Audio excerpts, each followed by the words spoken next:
Memorex? Was that live or was it Memorex? Only you guys can determine that in Zoom land. All right, so everybody please find a seat, and I'm going to turn it over to our chair, Jonathan White. Are you there? Good morning, guys. Jonathan White here, chair of the affiliate committee. Good morning to, again, Jody, Malia, Vivian, Keith being there in person, Abbas, Cathy, our speakers today, everybody there in person at SCORE, as well as to be here virtually. We have our first hybrid event today, very, very exciting to be able to reach out to more people and to educate the masses. We have here Vivian Ho is our moderator today. She's actually in Hawaii right now, even more even more special today that we can do this from across the globe. So Vivian, let me turn it over to you, my dear. Aloha, everybody. This is Vivian Ho. I'm the mortgage consultant. Thank you very much, Jody and Malia and SCORE team for arranging this amazing hybrid brunch and lunch. And thank you everybody attending today's meeting, either on Zoom or in person. Thank you so much. And I want to introduce you our two amazing speakers. First one, we have Abbas. He is the rising star. He only been a realtor for 4 years, but he is the top agent from Remax. And do you want to learn the secret that how he only have 2 listings and now it's almost 60 listings every year? So he's going to teach us what is his secret weapon. And then second, we have Cathy Jackson. Everybody know about Cathy Jackson. She is the queen of open house. So she will share with us some very useful tips for open house, and that will help us to grow our business. So we let's welcome Abbas and Abbas. Thank you so much. And then after Abbas speak for 20 minutes, we will have Cathy Jackson. And let's hold on for all the question and answer at the end, okay? Thank you.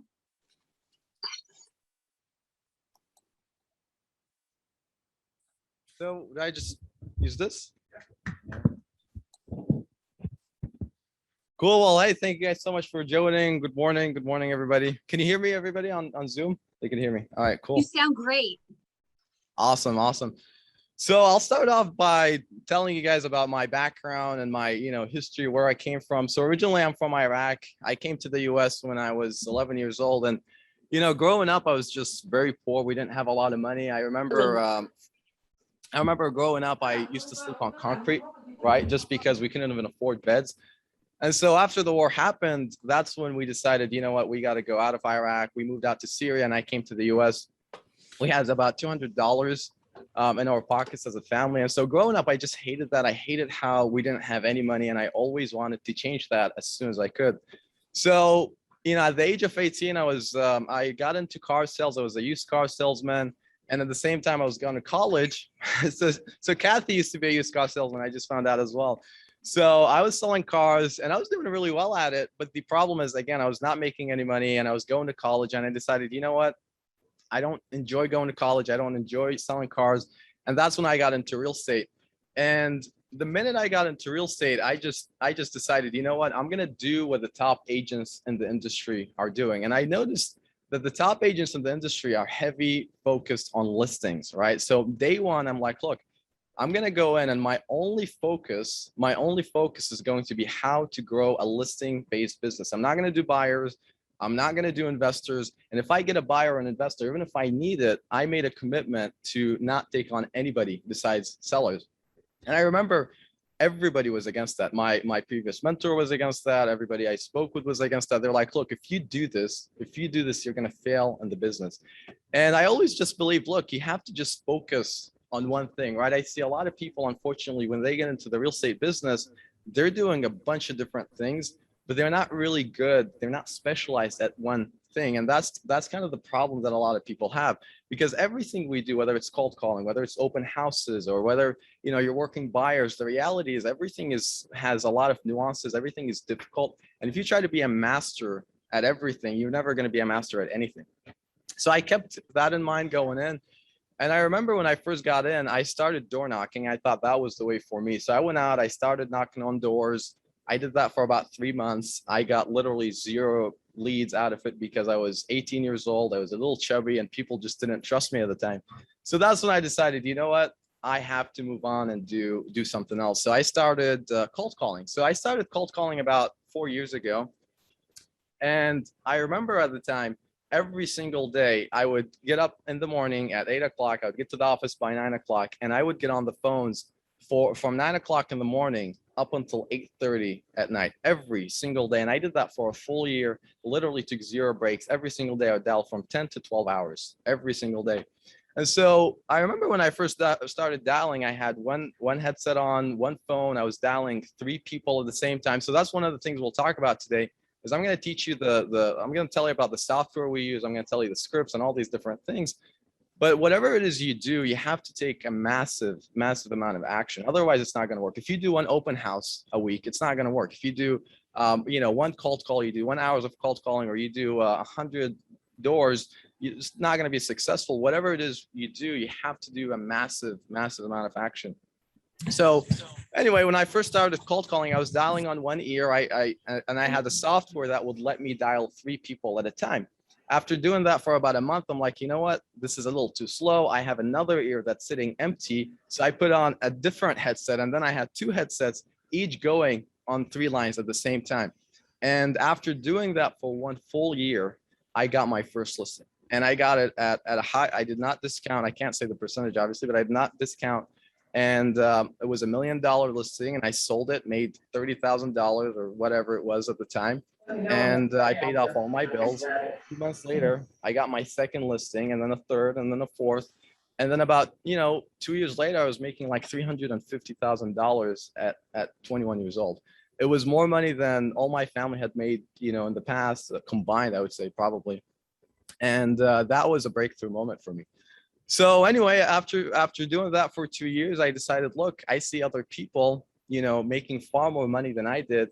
And if I want to get to $500,000 a year, if I want to get to $1 million a year, I have to do different things than what took me to 350,000. So I started hiring people. And that's the other thing I would say is the biggest problem that I see, for example, businesses or agents or whatever it is that they can't get to the point of hiring people because they think they're special, right? They think they're better at what they do than anybody else out there. And that's a mental block I think that a lot of us have. I had that same mental block. I was thinking, look, nobody could get on the phone and do as good of a job as I did. I was special, I was good at it, I was an expert, and I've been doing it for 2 years, so it was going to be too hard to train people.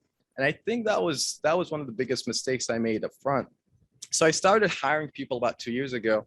And when I first started hiring, I was going to hire somebody locally, but then I looked at the cost of it and I put a job ad and I decided, you know what, if I could have somebody cold call, it doesn't matter whether they're here or they're in the Philippines or they're in Mexico, whatever the country is, they're going to be on the phone. So what I did is I systematized everything I had been doing. So I took my cold calling scripts, I took my software, everything that I had, and I just made it super, super, super simple.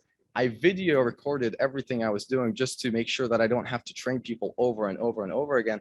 And then I went out and I hired my first virtual assistant back in 2019. 2 months later, I realized that anybody else could do as good of a job as I could. The person who I hired was getting as many leads on the phone as I was. So I hired a second person, then I hired a third, then I hired a fourth, and then I noticed my business started booming. It was going crazy. We were getting more leads than ever before. I was getting more listings.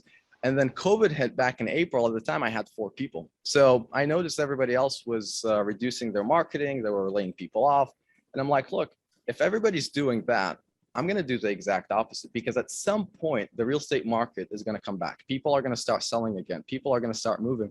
So I made a commitment that I will spend all my savings of the time on just hiring people. So I started hiring, my 5th, 6th, 7th. And I kept hiring. Now I have 24 virtual assistants in the Philippines, in Mexico, in Brazil, and Argentina, all over the world. And I was able to almost completely take myself out of the business. And here's the good thing about it. All I do now are listing appointments, and soon I'm going to hire an agent to get myself out of that as well. But the nice thing about all of this is now I have the hiring. Like, I don't even do the hiring. I have a hiring manager. I have a training manager. I have like 18 cold callers. I have follow-up people. So everything I do has been systematized, it's been outsourced, and this gives me the freedom to do whatever it is I want in my free time. So now I do multifamily investments. That's my full-time focus. But the thing that got me to where I am right now is just being able to focus on one thing, being an expert at it, and systematizing it so that I could have other people do it for me. So having said that, whatever it is you choose to do, whether it's open houses, whether it's cold calling or door knocking, I would just say choose something that you could scale up, right? I would never be able to scale up door knocking, right? I just can't do it. Cold calling, I could scale up. So if you're interested in cold calling, I would say the number one thing that you have to keep in mind is people get stuck on what is the other person going to think about me on the phone, or what is the right script that I should say on the phone. None of that matters. What matters is that you have to get on the phone and start calling people. You have to start speaking to people, whether it's for sale by owners, which I don't do, expires, I also don't do. I like calling people that are not previously listed, people that are just homeowners. And I've noticed that is the most effective way of doing it. But the other thing about that, if you decide to cold call or you door knock or whatever it is that you decide to do, I'm planning to be in business for 1 year, 2 years, 5 years, 10 years. And so because of that, I'm not looking for right now business. I'm looking for future business. And that's why it took me a year to get my first listing, because if you're going to cold call, you're going to generate a bunch of leads every single day that are going to be for the future. Every day we generate about 23 to 30 leads every single day. And these are seller leads who are looking to sell within 2 years or less. So what we do is it's super simple. I have a bunch of people, and I used to do this myself. So if you don't have people, that's not a problem. That should not limit you. That should not stop you. When I first started, I would just get on the phone and say, hey, my name is Abbas. I'm a local real estate agent with Remax. And I was just calling to see if you may be thinking of selling your house. It's that simple. They would say no. I'm like, okay, well, do you have any plans of moving ever in the future? So it's not the script. The script is super simple. I just call, I introduce who I am, I get straight to the point, and I just ask if people want to sell their home. And if they do, then I speak more with them. Okay, well, where are you moving to? Why are you moving? What's taking you out there? I just have a conversation with people. It's scripted, but it's just a conversation. What matters is not the script. What matters is what you do on the, whether you're taking massive action, whether you're calling or you're not doing it. So that's kind of how we do all our cold calls. In terms of software, there's a bunch of software to dial. There's SendCall. You might want to write that down if you're going to call. There's SendCall, there's Call Tools, there's Mojo. I mean, there's a bunch out there. We use SendCall because it dials 12 people at a time, so it's a lot more efficient. But the software does not matter. I think what matters most is that you actually get on the phone and you start dialing. So that's as far as cold calling. It's super simple. What we do, again, we generate leads, and then we go back and we start following up with these leads until they're ready to sell. Now, in terms of hiring, because I know a lot of you guys are interested in hiring virtual assistants, I would not be able to scale my business the way it is right now without virtual assistants. That's been the biggest reason why I've been able to get to where I've got. And so having said that, in terms of virtual assistants, we hire from many different countries. At first, when I first started hiring, I used to just do the Philippines. And then I noticed when the pandemic hit, hiring from the Philippines became a lot harder because all the big companies started hiring virtually from the Philippines. So now we hire from, Brazil, Argentina, Mexico, all these, South American countries. And we just post on Craigslist. It's super simple. We posted literally 1 or 2 ads every single day on Craigslist. We interview a bunch of people, and then we just hire them. You can hire somebody for $4.50, $5, $6 per hour. And if you systematize your business, if you simplify your business and systematize it, you could have somebody else literally do your entire job for $6 per hour.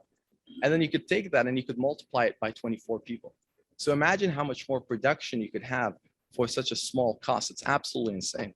So that's pretty much it. That's how we run our business. It's super simple. One of the main things I focus on is there's an acronym, and that says, it's KISS, keep it simple, stupid. Every time I set up a system, every time I try to do something new, I'm like, okay, how do I keep it simple? How do I keep it easy? Because the harder it is you make something, the less results you're going to get, because people are not going to be able to implement as efficiently as you might think.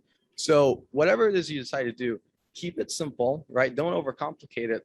But if you're going to get on the phone, and if you're going to start dialing, which is, I see all these other things, you have social media advertisements, which people do. When I first started, I did not have the money to advertise on social media. And I think a lot of you guys might be in the same situation where maybe you're new, or maybe you're not doing as much production as you'd like to. I didn't have money to do social media. I didn't have money to do postcards or mailers or any of that stuff. So I had to choose something that was free. And if you're going to choose something that is free, I would highly recommend cold calling. So any questions at all, anybody? I want to make sure that we have some time for Cathy as well.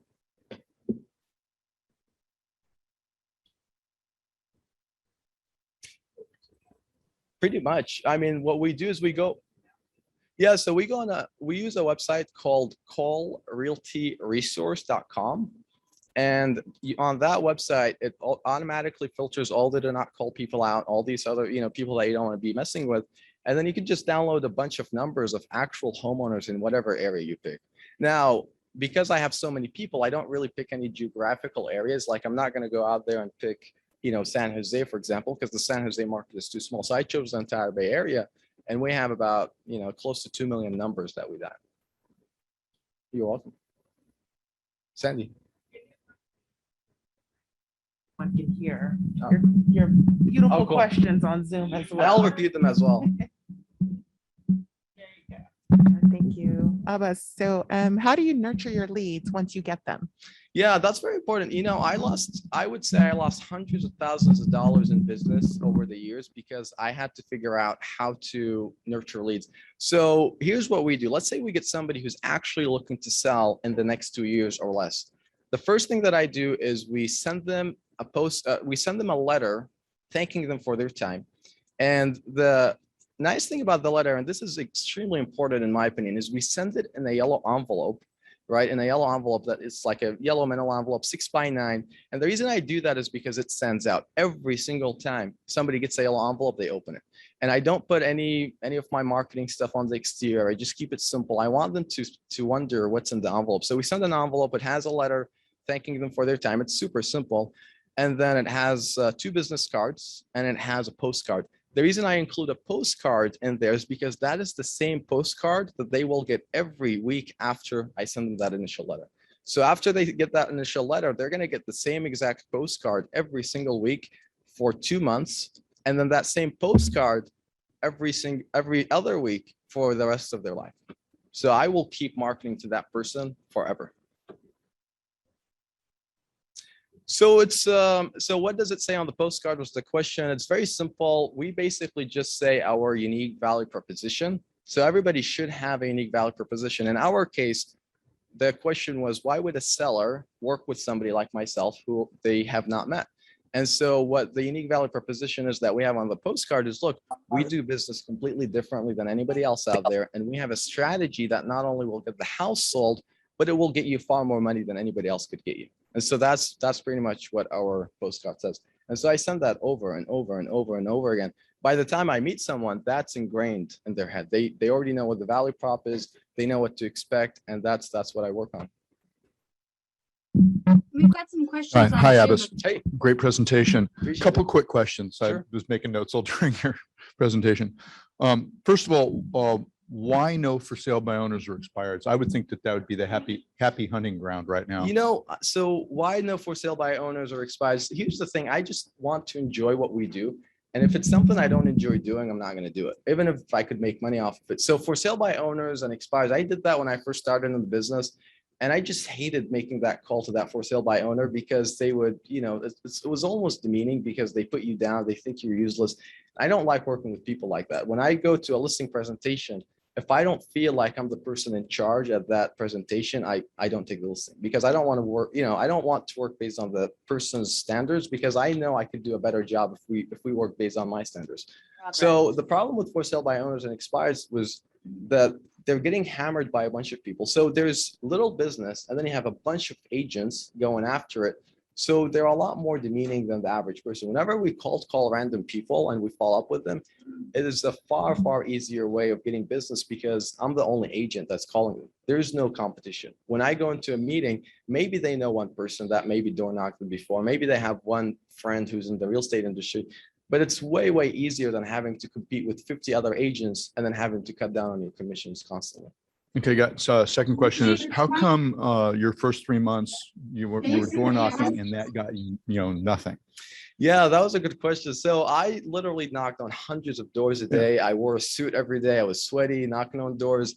And I think the problem is at the time for me was I just didn't have confidence because I was brand new. I didn't really know much about the business. And so when I door knocked, and at the time I was also 18 years old, right? So I just did not exude enough confidence for people to say, you know what, I want to tell you that I'm selling my house, because they didn't want to get into a conversation with me as much. So it just didn't work out. And I think, again, not everything is going to work out for everybody, right? I think some people are going to be amazing at knocking on doors. Some people are going to be amazing at open houses. I'm not great at open houses. I don't do open houses at all. So, I guess you just got to figure out what would work for you specifically and then just keep doing it. But the other thing I would say to follow up on that is, don't give up too quickly. I see a lot of people get into cold calling, for example, or door knocking or whatever it is. They try it out for a month, 2 months, and then they give up because they don't see results. It took me a year before I finally got my first listing. Okay, and then when you were door knocking and things are, it's a different universe now. Were people not opening their door, and did you bring a piece that you could leave at the door in that event? What kind of ratio did you see as far as people that open the door? I mean, you're a young, good-looking guy with a suit, so that's probably, No, I appreciate that. probably do better than me, but I would say, honestly, none of that matters. I think that's one of the things that people get stuck on when it comes to whatever they want to do is, what is the ratio of this? What is the ratio of that? I don't think any of that matters, because to be honest with you, I never kept track. I don't keep track now of how many people hang up on us or how many people are angry. What matters is I just go out, I do what I have to do, and I'm focused on the end result, whatever it is we do. Because if you get stuck on the ratios, maybe you're not as good as somebody who you're comparing yourself to. And then if you're not doing well, you might end up stopping too soon. But if you keep doing it, your ratios might get better than everybody else out there, because you get better and better and better at it. So I really never keep ratios of stuff like that, to be honest with you.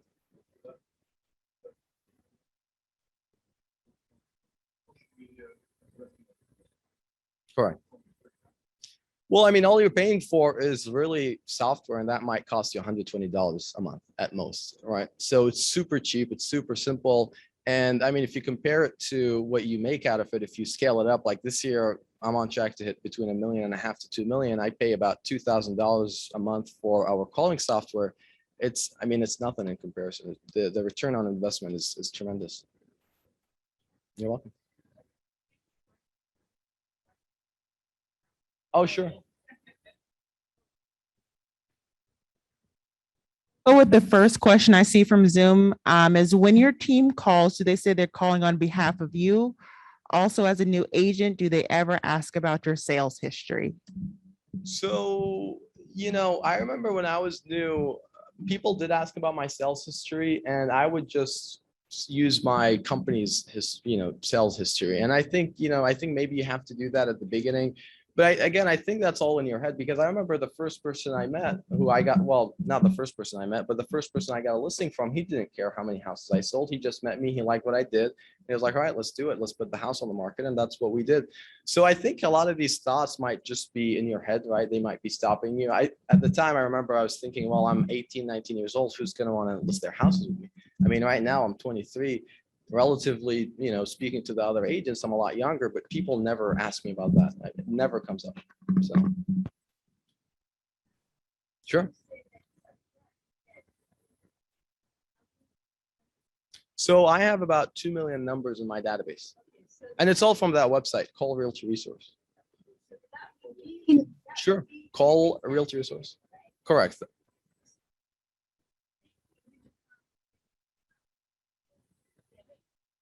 Mm-hmm. So just to answer your question, it's cole, COLE, realtyresource.com. But the question is, how could you list a house if you're not familiar with the area? How could you know the prices? I think that's probably a thought of the past, because nowadays I could see any house on, wherever it is, doesn't matter what market it's in, and I could figure out the price from my office. It's super simple. You just look at comps. It's the same thing. I think people overcomplicate that. And I get that sometimes, because I list houses all over the Bay Area. People are like, well, hey, how do you know my area well? Have you sold any homes in this area? And if it's a new area to me, I'm like, look, I haven't. And to be honest with you, I don't know the area. Well, I don't know my own area well, where I live. I literally don't know my own area. But here's what matters. What matters is I'm going to get you far more money than any other agent will ever get you. Then there's no question about that.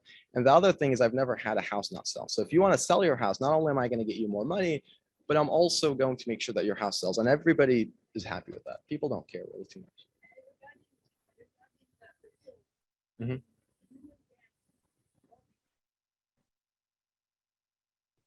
Mhm. There are, I mean, there are many, but it's the cheapest and most efficient if you want to go for a mass amount of people.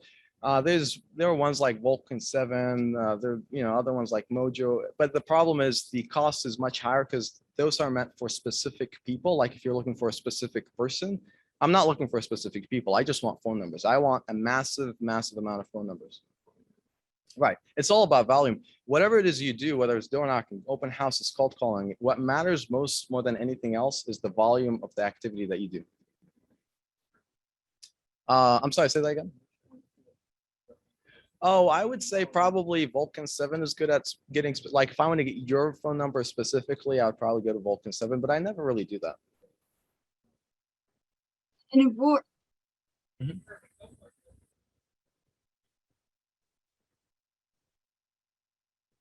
Go for it, Jody. okay, can you hear me? There we go. Yep. Awesome. Hi. Hey. So I'm going to read some of the questions that are in the chat box.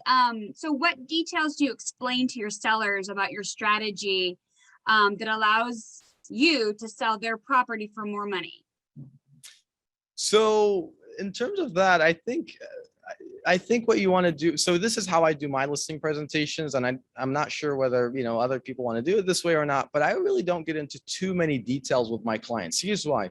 The more details I get into, the harder it becomes for me to list their houses, because then they start thinking with me, they start arguing maybe, or maybe they agree, or maybe they disagree with what I do. So here's what I do. I go in, I ask them questions and try to figure out what is the best way to help them. What is their intention? When are they trying to move? What are they trying to do? And then from there on, I basically just, I go in and I explain how I do business very briefly. I don't get into many details. I get the listing, I get it on the market, and I get it sold, so that's what I focus on. Again, I think a lot of these questions might just be in your head. These things might be stopping you from doing what you could actually be doing. So another question that they have online, I'm going to keep going with the online questions so we make sure those people there's as well. What tasks do you delegate to the virtual assistant, and what tasks do you reserve for yourself? So, when you're starting out, you can't delegate really much to virtual assistants. You have to kind of work your way up. The way I look at it is this: what takes me 80% of my day? Whatever takes me 80% of my day, I will delegate. There's no question about it.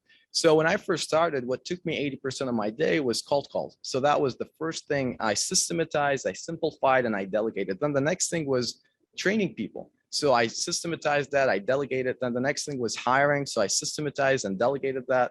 And then it was following up on a release. So I systematized that, delegated. So anytime something takes me 80% of my day, I systematize it and I delegate it to somebody else. The last thing that I have to do right now is setting up listing appointments and having somebody else go on. So that's all I do at the moment.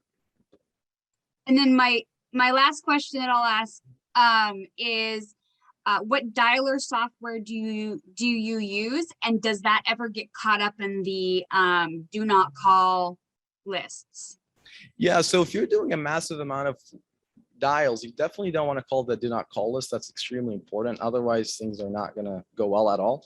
What you want to do is you want to make sure that you download a filtered list, right? And so that's the nice thing about a website like Call Realty Resources. You could filter for people that are on the not on the do not call list. And then from there on, you could just dial these people out. Most of the phones are homeowners, they're landlines. And so you get the older people, which I enjoy working with a lot more personally, to be honest with you. So in terms of software, though, on how to dial, we use ZenCall. There's ZenCall, there's Call Tools, there's Mojo. There's a bunch of different websites. I think that's not really that big of a factor. Whatever works for you. It doesn't matter. So I want to make sure we have enough time for Cathy as well. Yep. Perfect. Yep. We're all set. That was our last question Okay, from Zoom. cool. So thank you so much. Awesome. I appreciate it. We appreciate having it. me, and I appreciate you coming on. So Cathy, feel free to hop on up.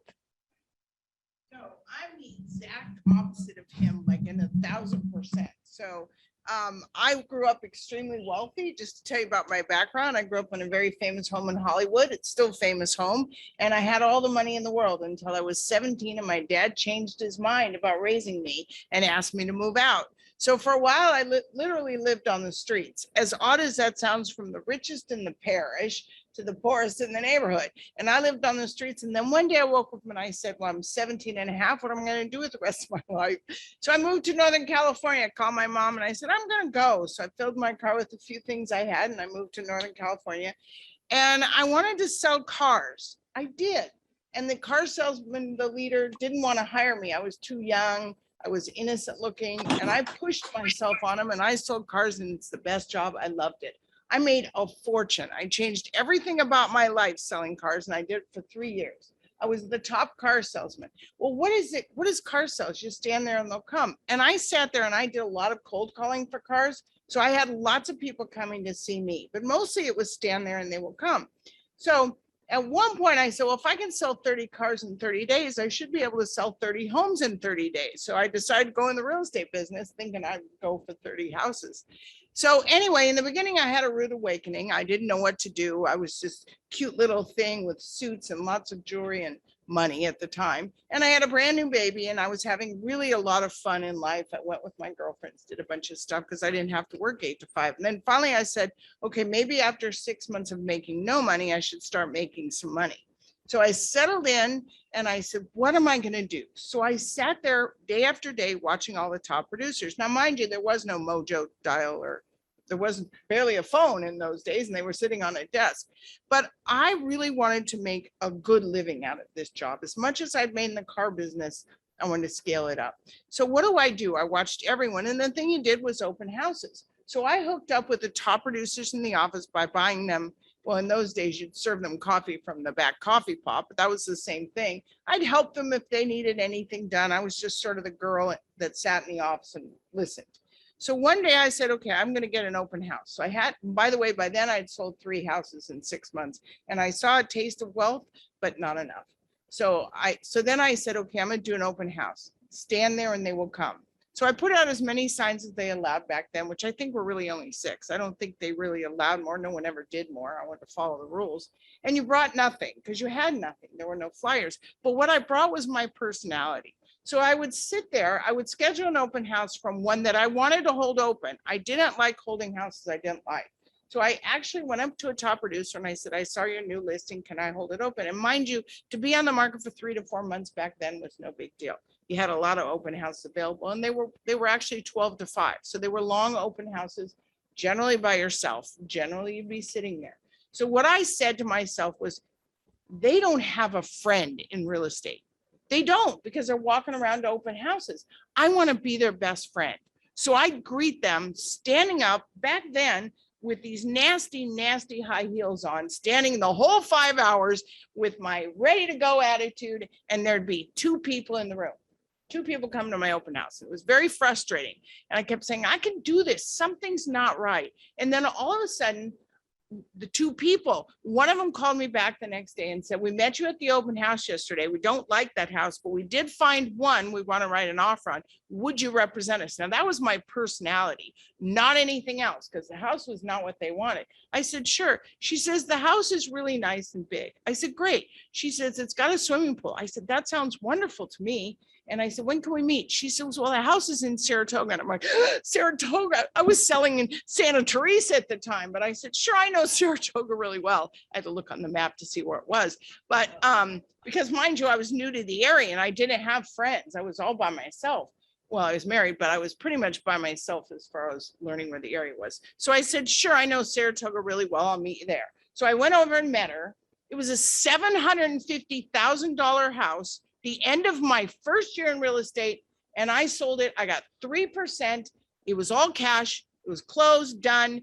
And yes, only 2 people came to my open house, but one of them had a lot of money. He was part of a big group of investors that were coming together. And he bought this huge $750,000 house, 7,400 square feet, pool and all this other stuff. And I'm like, oh my God, are they really going to buy this? I closed escrow in 10 days and I made like more money than God. And I said, well, that's it. I don't have to work the rest of the year because that was a lot of money. Well, then they call me back 3 months later. They got bust. They all their investment, the whole investment group was broken. It had fallen apart. They lost their money. So 3 months later, I'm putting that house back on the market. 3 months. I have it on the market for $750,000 at 6%. And I did nothing but stand there at that silly open house. But wait, I'm not done. She sent me the other partners. So I sold all their houses. So here I am, this rich little girl with all this money, and all I did was open houses to sell these people. Those people are still my friends today. I've sold them 29 homes because of that one open house. They go up, they improve, they fix up, fix up. And now they're, well set in life, and they're, they have a fair amount of money. But what I'm saying to you is that if you bring your personality and not sit there, you can close people, even if there's only one that comes to your open house. And for my lifetime, I will tell you now that I barely do anything except for call my past clients. I do a lot of calling and just catch up. How are the kids? What's going on? I do a lot of that. I have a big team now. I do have a virtual assistant. I only have one, and he's amazing. And besides, he has a crush on me and I have a crush on him. So it makes everything a lot of fun because he calls me up and he says, how's your day? I miss you. I said, yeah, the same. Let's get to work. But anyway, so I built my business on open houses, and I have 700 people in my database that I have either sold a house to, sold their parents' house, sold grandma's house, something. And do you know, they still call me today. I had a call 2 weeks ago from someone I sold the house to them like a long time ago, like 38 years ago, I sold them the house. And I'm embarrassed to tell you, but I've been in business for 40 years. But 38 years ago, I sold them this house in Cambrian, and they call me up and they say, Cathy, guess what? I'm like, I hope you retire. Anyway, I said, no, what? They said, we're going to retire. We want to leave the area, but we don't want to go far. So could you sell us and sell us one there? So it's the repeat business that I've developed. I do door knock, but that's because I know everyone in the neighborhood. So I do it a lot, and I do it more for friendship. Hi, I don't have anything to do today. I'm going to go door knocking. So I've established myself that when I walk around, if I have an open house in a certain neighborhood, generally I stand there and all the neighbors come over because I used to serve cookies, but then they all know me over the years. I've been farming this one farm for 39 years. I get almost all the listings in there and they all know me. So the open houses are actually kind of a social event more than anything. So do I do open houses still? Yes, but now I have a team. So I generally pan out all my open houses and go visit them all now because they need business. They need the buyers and the sellers. And I just want to go visit them and have fun. So I really make life to be more fun than anything now. And so that's kind of where my open house strategy has been. When they walk in, just be their friend. Don't be sitting there watching TV or playing whatever those things are, the rocks or the candies. Don't be doing that because your mind isn't on it. And even though my open houses were 12 to 5, my mind is always on the game. What am I here for? And the other thing I do, which is kind of corny, is that on the way to the open house, I always do this huge prayer. And the prayer goes like this, and it's different every time. I'm Cathy Jackson. I'm the best realtor in Santa Clara County, and I will have an open house, and there will be people coming in. They'll say, where do we sign? What do we do? How can we buy this house? And I promise you, by the end of the open house, I'll have at least 3 to 4 potential clients. I don't work with buyers anymore. Like he doesn't work with buyers. I just don't. But I have a great team. And my friends, I give them the buyer leads all the time because it's not for me anymore, unless they're buying that house. And then I work with buyers, and I do double end a lot for my open houses. So when people say they don't work, well, good. I don't want them to do them, but now they're working. I had 45 people in my open house 2 weeks ago, and I was only a visitor. I had my team do the open houses. So I was a visitor, and there were 45 people that came through, and she got a few buyers from that, which is nice. And we got an offer. So do I still do them? I do. Do I cold call? I do. Do I door knock? I do. I do it all because sometimes I'm in the mood. And when I'm in the mood, I'm in the mood. And sometimes I don't have an open house scheduled and I don't want to go and I'm in the mood. So I call up and I say to my sellers, look, it's Thursday afternoon. I'm going to hold an open house. And you say, maybe there isn't anybody coming through, but everybody sees your sign. Oh, and by the way, if anybody wants to borrow one of my signs, I have 35 signs. Why do I have 35? Because I loan them out to anybody and it looks like I'm there. So then they all go, there's Cathy Jackson. And then they go to Cupertino. Why, she's here too. Well, she's here. So I loan out, and you know that, Denise, I'll loan anybody my signs. So get active in the community. Don't sit there and not do anything. I have one of my team members who just wants the phone to ring. So we're having to come to Jesus next week, and I'm going to tell her, sit here, we're going to wait for the phone to ring. And hers doesn't ring. And I said, you see, you either got to play or you got to get another job. And I think Nordstrom's is hiring. So why don't you go there? Because you'll be a great salesman. And then they get all offended. And I said, look, I'm not here to sit with you. I'm here to get you going. So do an open house. Oh, and by the way, my open houses are different than most. I start on Monday. I pick the house. And by the way, if you don't have an open house, what I say you do is what I did back then is I sit in the room where everybody's sitting and I listen to who's doing what. If you're an invisible realtor and you work out of your house and you don't get visible and you don't go visit open houses and nobody knows who you are, I would never pick you. I wouldn't pick you in a million years. I want to know you're in the house. I want to know you're on the Zoom meetings for the office. I want to know that you're there visibly speaking, asking questions, buying me a cup of Starbucks because I drink it all the time, putting a rider sign up, doing anything. So on Monday, I pick my open house. I always do it every Monday. I put all the ads and all the free stuff everywhere that goes. Well, actually, I don't do them. I have a team, but let's say I'm going to say because my team works for me. But anyway, I put them all in the ads for the open house. I put it on the MLS. I do everything. Then on Tuesday, I get flyers printed and I do door knock a few, but my team does the rest and we do a lot. I sent out 1,200 invitations last week for my open house this weekend. 1,200. Now, do I want them all to come to the open house? No, really. But I want them to know my name and I want them to call me and buy the house. And by the way, I received an offer today for the open house Saturday and Sunday. So they may be from the invitation. I don't know. But I don't care if they say we have a realtor. Go ahead, show it. Let's get it going. So that goes out on Tuesday and Wednesday. I start putting ads on my MLS, on my Facebook and all my social media. I have ads running all the time for the open houses, like all the time. And of course I clip and send them to the seller. So they think I'm doing all this hard work. Well, actually my team clips and sends them. I do have a system for everything and they follow the system. Then on Friday, I stand out there and I take pictures. I do a selfie of the open house and I'm very comfortable with the camera. I don't have any problems, just yap, yap, yap. And so I post those on different sites. So not only they get the video from Monday about the open house, but I do the video on Friday again. And then Saturday morning, I walk the neighborhood just to make sure people know I'm there. I put out my signs relatively early. I've used as many signs as the neighborhood will allow, but I'm not like those crazy ones that put out 35. I put out usually maybe 10, but one time I put out 15 or 16 and it was more crowded than on Saturday with 10 than on Sunday. Sunday was more crowded with the 15, 16 signs. So I say as many as they'll allow, do them. And then when I'm done, I follow up with everybody that's come to the open house and I'm just active in the community doing that. I'm a little bit older, but I still do everything I say. Now I don't wear those nasty shoes, I wear flats, but I still have a good time. And half the time I'm wearing Vans, to be honest with you. Any questions? I think that's about it. Yeah.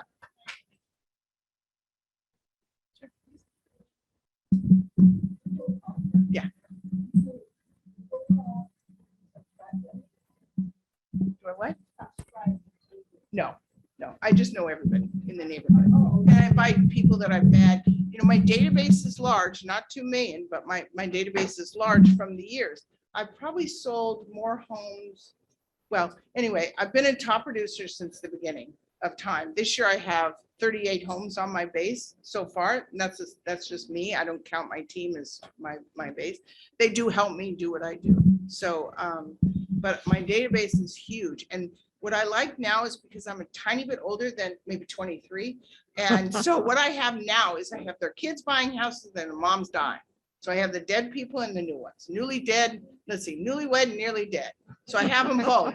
And it's amazing to work with if you establish that with this family that I know that are my age or, you know, anyway. So when you say you like working with older people, I like working with maybe like my age, like 45, like 50 to gone, right? To when they're gone.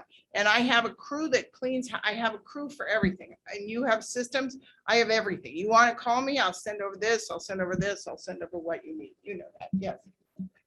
So I just think my first question was when you said your first client that you want to represent us, right?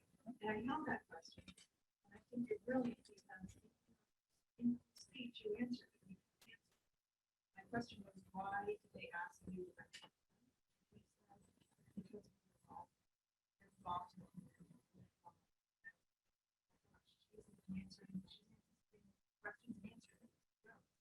So I read a Sunset Magazine article like years ago, but by the way, I still have it. And it said, if you don't know an agent, if you don't have an agent to buy or sell, go to open houses when they don't expect you. You're going to see their personality. You're going to see who they are. If you like them or you don't like them, you kind of talk to them about the house. If they impress you, stay. If they don't, leave. So I brought out my best game. At every single open house, I bring out my best game. I pretend like I'm a hostess. Now, I went to a big event in, where did I go? Omaha. And it was a great event, but the hostess didn't greet you. So it was kind of like he said, it was like missing, right? So whenever I entertain, and I do a tremendous amount of nonprofit entertaining, so I don't know anybody, I make them feel like my home is their home. Here's where I live. This is my home. Come on in. So what I do is the same thing with the house when I have an open house. You guys need a best friend in real estate. You're going to get me whether you like me. And by the time they're leaving, they go, here's our card. Please give me a call. Yes. We have one question right here, Christina. I have two questions. First of all, thank you for your timeline on what you do for your open houses. And you also mentioned you advertise in free publications or free marketing promotions. What are those? Well, I mean, the MLS, you put it on the MLS, right? You can put a little script like I'm looking forward to blah, blah, blah, something about it. Every single home I list is staged. I own a staging company, so I just send them out. And then I go to like Facebook, Instagram, story, video. So if you look at my open house this weekend, you'll see every day there's an ad. I just repeat, different, change it up a little so it'll look better, speak in it, don't speak in it, put flashing pictures on it. It's not really rocket science, but even if you only do it one time and you put your flyer there, or you go to your business, I don't know what every program uses, but at Intero, we have a program where the flyers just print it. I mean, I like one better than that, but we do. So you just put that up there. If it's your open house and, you just go there and get your own up, and publish it everywhere you can. Okay, so when you're going to physically be at your next open house, please let me know. I'd like to go shadow you and see how you handle yours. I have an open house. I have a team going, but it's in Los Gatos. So I have a really nice townhouse in Los Gatos that we're doing this weekend. Staged beautiful. This is how even the junky ones I stage virtually, because there are some junky ones, but mostly everything I take is staged. And I can do it myself if I have to. It's last minute. I have the power. Yes. Oh, yes. Yeah. Thanks for this talk. It was informative. And so when you have a listing, and it seems like this is happening more and more, especially last several years or so, and that is a buyer comes into your open house and says, hey, I want you to represent me to buy this house. And I want you to represent me. So now you find yourself in a dual agent, double ending kind of thing. Do you, what do you do in those situations? Do you? Sit down, let's write it. Okay, so you don't have one of your partners or one of your people, you do it yourself? I do it myself. But generally you have to remember, I don't do open houses by myself. I just don't. I have my son there. My son's a very successful realtor. He's there with me. He's a jokester closer for the younger ones. I'm the different, but we're very compatible. So, but generally that's what I do. Now, if I am by myself, it would be the same. Cathy, will you write an offer on your listing for me? Why wouldn't I? Because I'm the most honest, the best realtor I know, the best. I am clearly the best realtor. I mean, the point of double ending is maybe somebody isn't comfortable, then give it to your partner if you're not, or give it to somebody in the office that you trust. But the point of double ending is that you know everything all the time. You trust yourself, you're good at it, and you just be 100% honest. But the truth is, you have to be 100% honest all the time. I learned not to lie, because when I was younger, I used to lie all the time, and then I couldn't remember my lie. So then I have to lie for the lie, and then I have to lie for the lie. And then all of a sudden, when I was going to confession, dear Father, I said 25 lies today. And he goes, what? And I went, okay, that's the last lie I'll tell. And I don't lie. You will never find me lying, because I forget. Okay, Cathy, go ahead. One thin line, that same buyer said, what will you Oh, I'll give you my great personality, but here's what I do. Here's what I do. You know, we can discuss that later. Let's make sure we can qualify. Let's put it together. We'll talk about that some other time. But right now, we have to make sure you can qualify to buy this house. So, you know, that can talk about later. And of course, by the time we're in contract, we're not talking about anything. It's a contract. So I don't give anything ever away. And more than 75% of my listings are 6%. And I hate to tell you this, guys, but I make 3.5. And I won't budge. You can't have a dime. Why would I give you $1? What do you make? You pay me. And I'm here to help you. So I'm real adamant that the one thing about Cathy Jackson is she is extremely confident of her job and her capability to get you the best, do the best. And I don't make mistakes. I'm very confident. And so why would I credit you to help you write an offer on my listing? I don't get that. So the truth is, we'll talk about it later because I'm sure we can work something out. We should be happy. The point is, you get the house. That's right. Okay. And when I was new, well, there was no budget back then, but I don't think I would do it. But on the other hand, if I have no experience, I've never sold a house at the beginning, maybe I'd do it. But the thing is, I know that for a fact, as soon as you give, you're going to be giving more. And what about the inspections? Do you want to pay? Well, you just paid for the termite. If I already give you $1,000, well, I don't care. Just pay for the termite. Okay, now would you fix that? Would you fix it? It's never ending. You have to steadfast say no to people, or we'll talk about it later, which is my favorite line. Perfect. One question from Zoom is they are asking if you can say your prayer again. Well, I mean, if you drive next to me in the car, I'm doing it all the time. Hi, I'm Cathy Jackson. I'm the greatest realtor in Santa Clara County. You want to sell your house for top dollar? It's me you call. You don't call anybody else because I'll get you top dollar fast. I'll get it sold fast and you will kiss me and write me the best review you ever thought. Thanks a bunch, everybody. My number is, and then I say my number. It's more of a script. So it's a commercial. They scream it into my head. And so when I arrive and I'm standing at the front door, you know, everybody gets a little butterfly. I still get butterflies. I like the butterflies. So I keep them. But anyway, I say to myself, I'm the best. And I'm listening. So I walk in like superpower. What's my superpower? My superpower is my confidence. Hey, Cathy, can you move closer to the I believe that there's nobody that would take better care of them.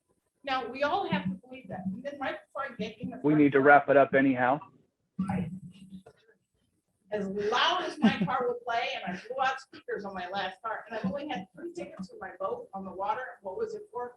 The music was too loud. But I listened to Don't Stop. All right, Cathy. And I go into the appointment because it's got perfect words for me, and I sing it. So my mornings start out like this, and I know I only have a short time, but this is how my mornings are. I get up at 4. I'm ready to go to the gym at 4:20. I get up and I sit in my car 4:20 to 4:30, and I do a little bit of meditation all by myself. And I start thinking about my day. What's my plan? Where am I going? What's everything about? And then I'm in the gym by 5. And I park as far away as my car as I can at the gym so I can walk the furthest. So by the time I'm ready to go. I work out for 2 hours every day. Nobody says 2 hours. I'm doing 2 hours. I work with my trainer for an hour, and then I work on my own for an hour because I have things I want to get done, and I'm thinking about them while I'm doing, rolling push-ups or whatever I'm doing. I like the strength that I have, so I want to keep it going. You know, I'm there every day. I'm there every day. So then as I'm leaving, I tell myself, okay, you got to do this, what do you wear? You got this, you got that. And I'm jumping in the shower, get dressed, I'm ready to go. While I'm ready to go, I'll listen to an audio book of what's new in the world. You know, what's the latest book? And I'm an avid reader. I probably go through 4 books a month because I love books. And then I get in my car, first stop sign. And by the way, I don't eat breakfast. So I fast until noon. First stop sign, I'm doing my commercial at every stop sign. Next stop sign, commercial. Next stop sign, commercial. Next stop sign, commercial. And then I know I'm at my office, so I listen to Journey. So I really want to tell myself who is the best. I am the best. I am confident. I'm a rock star and I'm a hot babe. So there you go. Right on, Cathy. Take a bow. Thank you so much for joining us. Everybody give Cathy a nice round of applause, please. One more question? Yeah, just real curious. It is time, ladies and gentlemen. Jonathan, I don't think she hears us. Give me a second. Because I think you mentioned a couple of different. Okay. I farm Pinehurst and I farm Pinehurst is Random Pearl. I farm in Los Gatos. I have a small farm in Los Gatos.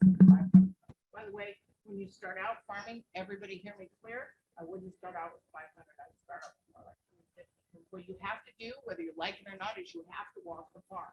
You don't have a choice. I farm religiously, a lot of homes every month, but farming starts out with walking that farm more than once a month. So there's a guy, Eric Fisher Colby in Saratoga, in Los Altos. He puts out flyers, 2,000 homes. He's the top producer of Imperial.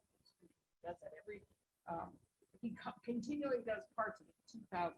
But for me, when you're starting, it's 250, 300 establish that. And move on. Hey, Kathy, are you able to hear us?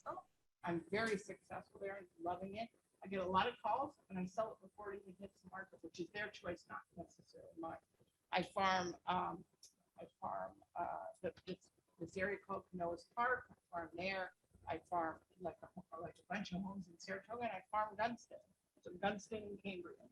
And mind you, I don't really do much. I have my team do a lot of it, and I'm standard. So everybody gets the same flyer on one side, and on the other side are comps. People love comps, not about comps in the neighborhood, comps in the county, comps in the city, and comps in the upper part of Northern California and comps in California.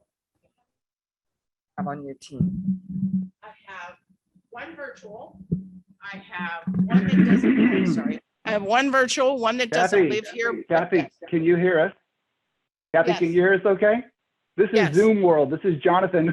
Thank you so much. We need to wrap it up. If you want to just wrap up this question real quick and take a bow, we really appreciate you being up there, okay? Yes, thank you. What was the question? What was the question? How many on your team currently? How many on my team? I have 4 agents. I have 5 agents. I have 1 virtual, 1 TC. I have 1 full-time employee and 1 part-time employee, and I just hired another full-time. Oh, and I have a marketing department. I don't do any marketing. They do it all. Thank you. Beautiful. Wonderful. Thank you so much again, Kathy. This is Jonathan, chair of the affiliate committee. From the bottom of my heart. Oh, hold on. Unmute. Can you guys hear me You okay guys hear me still? okay still? Yes, we No, I hear don't you hear- no, I okay. don't hear There's anybody. everybody. There's everybody. You're a little Okay. double, Jonathan, so I think you need to mute your phone. No, he's good. Well, am I okay? Yep. Perfect. Okay, beautiful. Thank you so much from the bottom of my heart and for all of us on the SCORE affiliate committee and at SCORE. What a turnout today. And what amazing information from Abbas and Cathy. What I learned from Abbas, KISS. Keep it simple, stupid. That was easy. I like that. And with Cathy, using your personality to break through and gain people's trust, that's obvious as well. Some easy things for us to take with us on this journey. So wrapping it up, again, what a wonderful turnout. Thank you so much, everybody. Hope you're staying happy and healthy out there. A few notes here. If you haven't already done so, please download the SCORE app. Find us if you need us. It's very simple. Our information is on there. We have the SCORE Golf Tournament coming up on the 24th, coming up very soon. And the next Brunch and Learn is going to be held on the 17th of September. So please come check us out for that. More exciting stuff is coming. Now, Vivian Ho and Keith Bishop, why don't you guys give us a couple of last words here to send us off?